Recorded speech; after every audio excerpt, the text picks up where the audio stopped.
I'm about to answer the question of which bidding strategy is right for you in your campaigns when it comes to Google Ads. My name is Max Sinclair. I'm the founder of Snowball Creations. We're a paid ads agency that specializes in positive impact brands. So that's why I know about this stuff and I talk about it all the time. I have a whole YouTube channel talking about it. So let's start by really defining bidding strategies. What even are these things and why are they important? So if you're just starting out especially, you may have not even really crossed paths with them. You may have just clicked a button and not realized what you were doing. Maybe you're a much more experienced ads manager, but you're trying to dig a bit deeper. Ultimately, a bidding strategy is because Google Ads is built around auctions. So within an auction, you bid. So if there is a particular search that a user does for, let's say, a paid ads agency, then there's my agency, and then there's, say, 3 others. We're all bidding to be shown within that first page as high as we possibly can for that particular search when someone's typed in paid ads agency, for example. So the goal of this is to have some kind of a strategy to how you approach those auctions within the bidding system. So these bidding strategies, let's go into kind of the types that are available to us.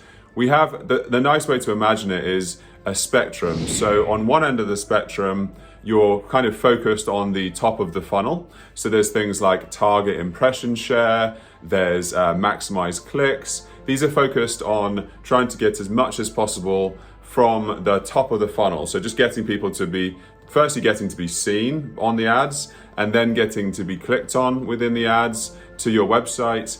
And then this moves further across, further down the funnel into your website normally, of some kind of conversion, which could be, say, within Google Shopping or search campaigns. Most commonly, you'll have things like maximize conversions, which is the number of conversions it's focused on. Maximize conversions value. So that could be, especially if you're in e-commerce and you have lots of different products, some of them are worth £500 and some of them are worth £10. You should be focused more on the value of conversions coming through rather than just the total quantity.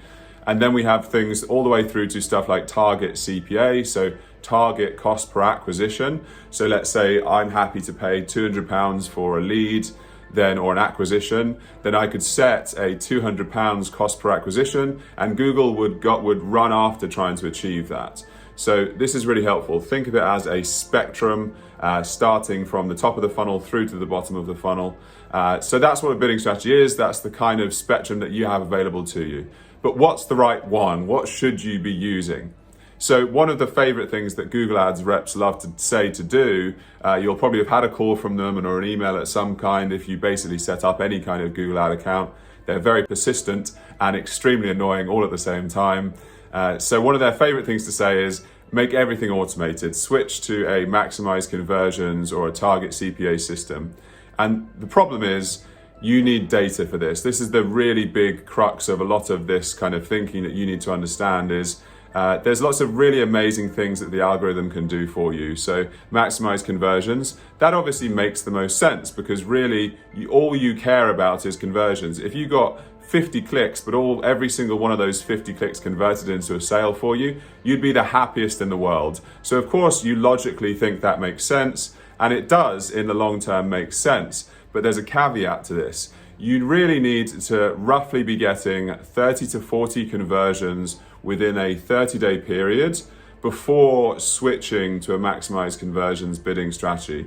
This is a rough estimate. Sometimes it can be a little bit lower and it'll start to work for you. And sometimes you need a little bit more for it to work. But that's a good benchmark, is 30 to 40 conversions within the last 30 days. And why is that? It's because Google's algorithm is trying to find you more conversions. But what is a conversion and who converts? If you don't have any conversions yet, then Google's algorithm has no data to go off. Whereas if you say have 40 conversions, it has 40 data points of different keywords, different types of audiences, different users, which it knows convert or have a potential to convert. And so it knows where to try to invest your money, and it can have a better chance of trying to do that for you. If you have 100 conversions, if you have 1,000 conversions, of course, that's even better because it has way more data to go off. So really, the answer here is that a lot of these really powerful bidding strategies work for you when you've scaled up. So again, it could be actually that your product is very cheap or your service is very cheap at like £10 an item or £20 per item. And so you might get lots of conversions very quickly. So you could move over to one of these bidding strategies quite fast. Some of our clients, for example, though, are looking to bring in leads which are worth tens of thousands of pounds. And so they only have maybe 10 or 20 leads in each month. And so they've struggled to get to that point where they can switch to one of these more advanced bidding strategies. So then what do you do? And what do most people probably need to do, especially when they're starting out? The answer is looking higher up that funnel. So things like maximize clicks, especially. Maximize clicks is essentially where it's saying to Google, go into this bidding strategy, into these auctions, and just try and get me as many clicks as you possibly can. Try to look for the cheaper clicks that are available and just get as much quantity into my website as possible. This does mean that sometimes you won't bid on better keywords which are a bit more expensive but would get you conversions. So that's why in the end you'd prefer to go to the more advanced strategies. But at the beginning, especially when you're just trying to get more people through the doors, very often maximize clicks is a good decision to go for. The only thing I would say as another caveat is make sure that you do set the max CPC. So when you're going through the campaign, there's a little setting that says the max CPC that you're happy to spend. So just be aware of that because sometimes Google does like to run away with it and just basically spend too much. So setting that to an appropriate level, which you can maybe start a little bit higher and then gradually build it down a little bit if you're limited by budget. That'll help you to not overspend because Google is always basically trying to use up your money as quickly as it can. So you need to kind of hold the reins on that. So this is my first piece of advice really, is starting with maximize clicks if you don't yet have conversions, and then moving over to other kinds of more advanced bidding strategies later on. The last point I'll make is the difference between maximize conversions, maximize conversion value, and target CPA. These are three of the main ones. There is also target ROAS, which is another interesting one. So the times that you'll use each of these. So there's maximize conversions. So let's say us as an agency, we have one type of opportunity. It's people basically getting in touch, booking to speak to us about running their ads for them. So of course, there's a similar value, generally speaking. You can go much more advanced than this, but in a basic way, there's a relatively similar value. Or let's say we have a SaaS company. They do one thing. It's one subscription and it costs £300 for anybody that signs up. So then that is a single value for that particular sale. So all you really care about is just get as many of those as possible. So maximize conversions could be really powerful for you in that situation. Maximize conversions value, I did touch on this earlier, but just to cover it again, this is when there's a much more of a broad range going on of different values. So maybe you've got 7 different products, they all range in value, or you've got a service, a B2B service company again, and it's say a pro package for £200, there's a beginner package for 100, and there's the enterprise for 1,000. So you would want to potentially set a maximize conversions value bidding strategy in that scenario, because then Google will appreciate when somebody goes ahead on a £1,000 enterprise package versus a £100 beginners package. And then let's go into target CPA. So this one is good if you're certain businesses that it's easier. It's just a kind of different way of looking at it, where you judge, let's say I'm a company, I'm selling items for £200 and I have costs of £100, just to keep things simple.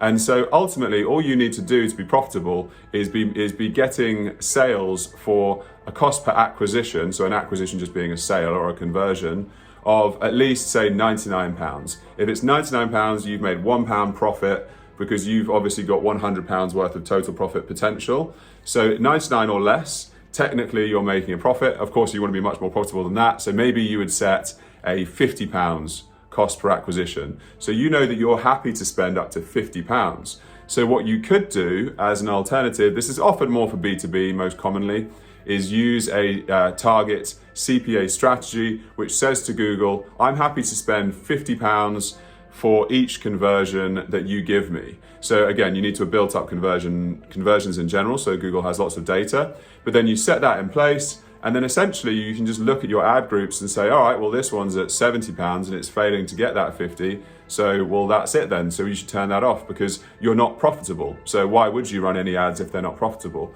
There is, of course, lots to Google Ads. So you can generally reduce that by improving your quality score and all this other stuff. But it's still a good idea, is like focusing on the target CPA. You maybe know that you need to get to 50. Some of your ad groups are at 70 or 80. So you set that target CPA to just to like, £5 below what it is right now. And then you see if Google can get to that. And then you push it a little bit further, see if Google can get to that, etc. And then the last one I'm going to talk about is target ROAS. So ROAS is return on ad spend. So it's similar to return on investment, but it's more focused on just the ad spend part, not the final profitability, including your actual business costs. So let's say, for example, we have one company right now that we're working with. So near the beginning, we were just working to get them past 1x ROAS. So we got to a point where initially we just set it to Google to say, aim for 100% ROAS, which is essentially a 1x ROAS. So that means for every £1 we spend, we get £1 back. So that isn't actually yet profitable for that client at that moment because they have their own business costs to produce those items. Let's say, for example, it's another £1. So then we build up though from there. So we've made Google be able to find us lots of conversions and use all the budget to get 100% ROAS. So then we move that to maybe 120% or 140%, and that pushes it further to 1.4x ROAS. So now it's £1, we make £1.40. And we keep iteratively pushing that upwards. The more we improve on everything, we improve on the quality scores, we improve on the ads that we're ranking on, we get rid of the waste, and we get ourselves up to say 2x ROAS, 2.5, 3x, 4x, etc. And then that becomes a profitable account for that client. And that's easy to judge because, especially for e-commerce, most often, ROAS is a nice way to look at it because there's so much variability in every single sale that comes through the system. So it's nice to just say, okay, what was the total amount of sales we produced versus the total amount that we spent? And those two things balance out. So, okay, A-OK, I'm making money here. We're in a good place, basically. Hopefully this was all helpful to you. As I say, there's this entire spectrum. Generally, if you're a beginner and you have no conversions, start with maximize clicks. If you're having problems with that, maybe manual CPC is needed. But generally speaking, maximize clicks often gets you there if you have a good business. And then move over to one of these much smarter conversion focused systems when you have enough conversion data. And of course, depending on whether you're e-commerce or B2B or any other situation, each of those might be more appropriate for you. I hope this has helped. As ever, my name is Max Sinclair. Please do subscribe to this if it has been helpful to you. I'm just getting near 200 subscribers, which is a big deal for me, and I'm very proud of that. So if you enjoy these and you want to learn more about marketing in general, Google ads, Facebook ads, LinkedIn ads, TikTok ads, and just hear about me and my journey with my business and my startups that I'm running, then please do subscribe. And otherwise, I will see you in another Wednesday very soon.